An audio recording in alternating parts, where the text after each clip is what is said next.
Hey guys, what's up? Welcome back to my channel. Thank you so much for checking out my content. I really appreciate it. So recently I got a request to do a video on how to import your private label products from China.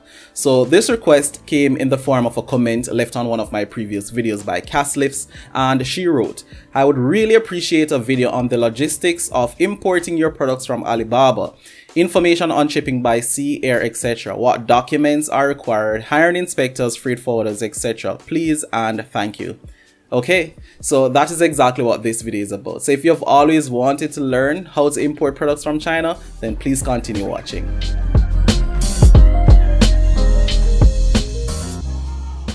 There are three key things you must fully understand before you even attempt to start importing products from China. The first of which has to do with some popular trade terms that are usually used between manufacturers and small business owners trying to import products from China. The second has to do with the different shipping options that are available for you to use to get your products out of China into your own country. And third has to do with custom fees and tariffs associated with the products that you're trying to import. So I'm going to be going into detail into each of these in a very detailed presentation that I've prepared for you. Okay, so there are two very simple but very important trade terms that you must understand, because these two trade terms will usually come up in discussions that you will have with your suppliers when you're talking about shipping and logistics. And these are FOB and XW. So FOB, which means free on board, this is where your manufacturer in China is responsible for the entire shipping cost to get the product from their warehouse into your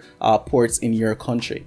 XW or X-Works on the other hand is where you are responsible to pay the shipping cost to get the product from their warehouse to their ports in their country, and then from those ports into the ports in your country. So as you can see, X-Work is going to take a lot more effort, and it's going to cost you additional money that could be covered by your supplier if you ask to be quoted using FOB terms. So I highly recommend that when you're talking to your suppliers in China that you always ask to be quoted using FOB, as this is what I recommend for people trying to start their own private label business. I think this is a good time as well to answer a part of the question that I got from Casslifts as it relates to hiring inspectors. So I've never personally hired or used independent inspectors in China, but I know for sure that these are available. So this is a service offered by third parties in China where you can hire independent inspectors to actually go to your supplier's manufacturing plant and investigate and actually look at the products that they're creating for you to see if those products actually meet your specification and your requirements. But I've never used an independent inspector. I've always just relied on using trade assurance. And if you don't know what trade assurance is, I covered it in a previous video.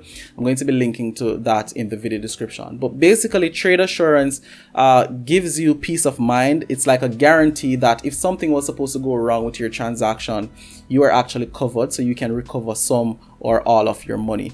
So if you want to hire independent inspectors for your products in China, you can do that, and it's going to cost you maybe about $300 for them to actually go to your manufacturer's warehouse and actually look at the products that they're creating for you and actually give you a report to see if those actually meet your specifications. Okay guys, bear in mind that I import my products into the United States, so the entire rest of this video will be based on my personal experience of importing into the US.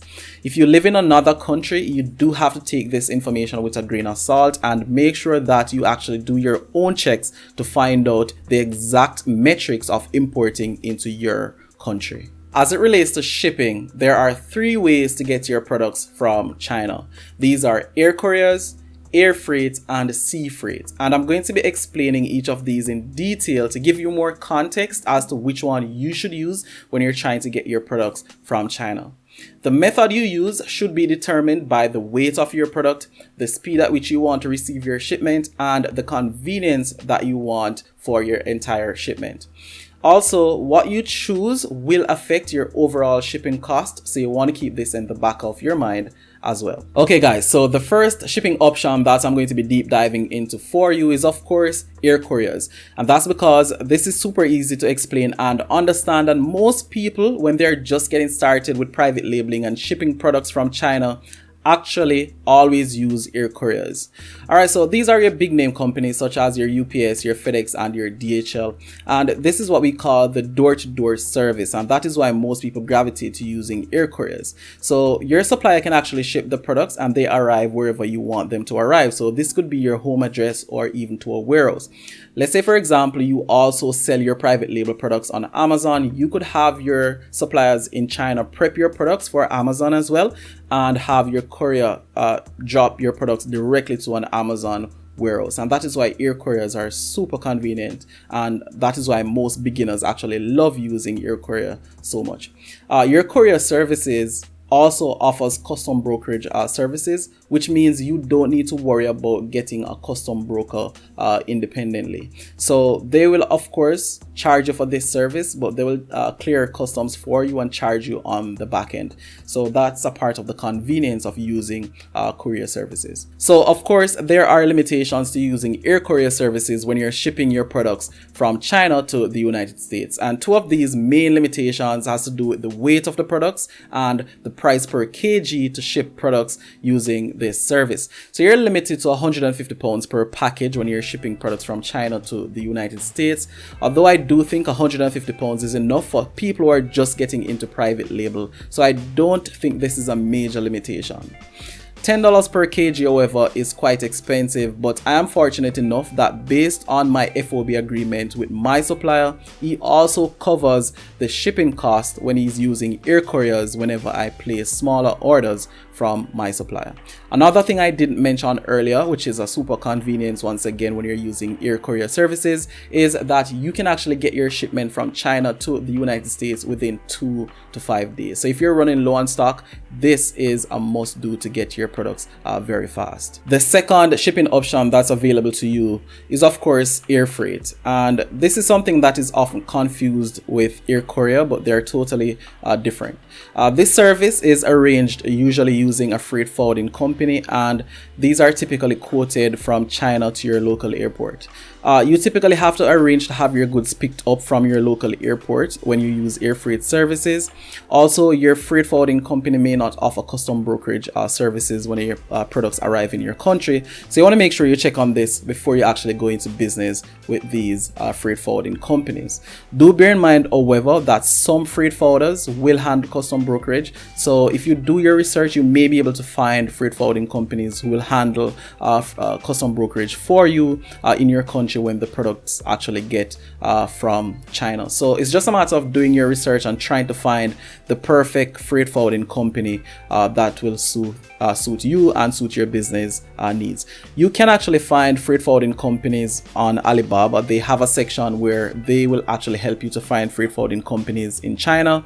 Also, if you do a Google search, you can almost always find freight forwarding companies that will handle these services for you in China to help you to get your products into your home country. Okay, so as I mentioned earlier, air freight and air courier services are different, and some of the main differences between air freight and air courier has to do once again with the weight of the products that you are allowed to ship, the price per kg for shipping the products, the shipping time, and the custom clearances. So with air freight, you can ship up to 500 pounds as opposed to 150 pounds when you're using air courier.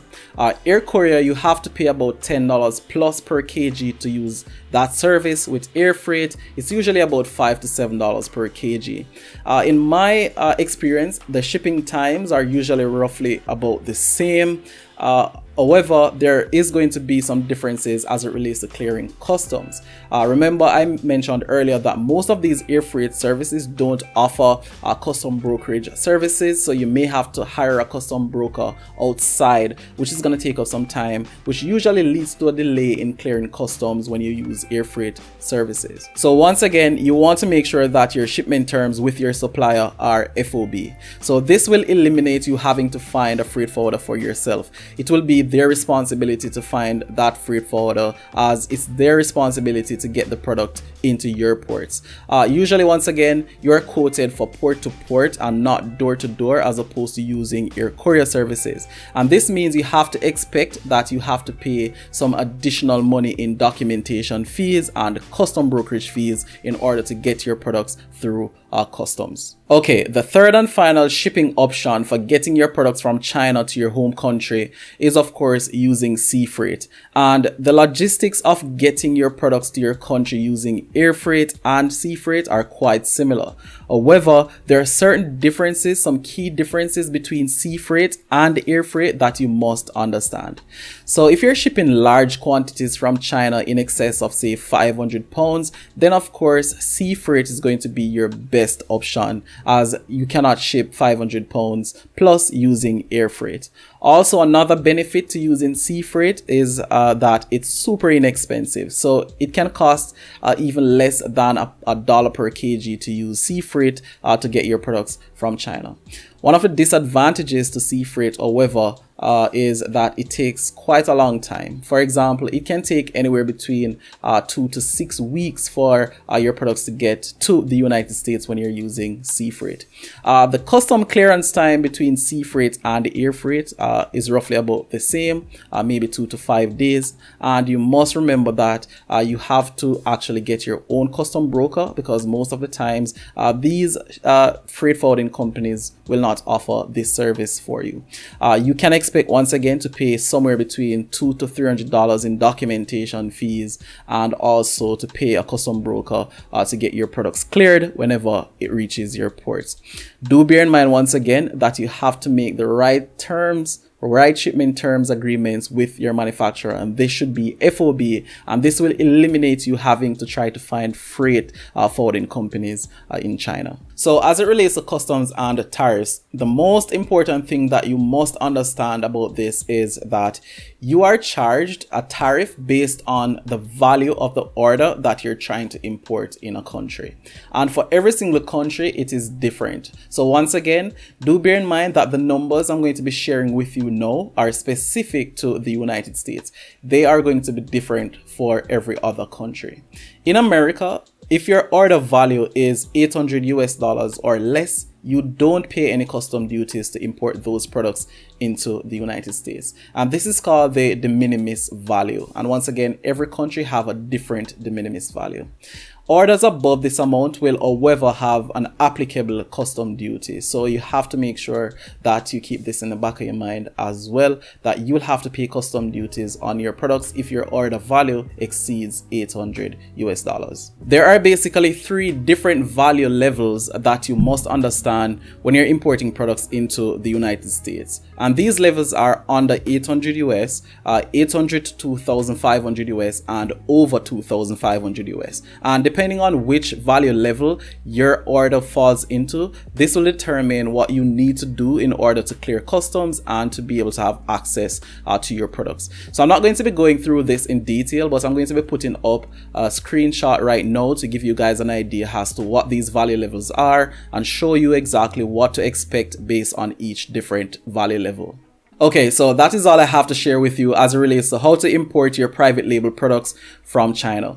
If you'd like to get a downloadable copy of this entire presentation, you can find it in my membership group in the files section, where you can download it and have this as reference. So I really do hope you found a lot of value in this video. It really did take me quite a lot of time to put together. And if you really did find value and you enjoyed this video, please drop a like on this video. If you have any questions, leave them in the comments. And if you're not yet subscribed to my channel, please consider subscribing. I will be putting out a lot more great quality content to help you grow your business. So thank you so much for watching, and I'll see you in my next video.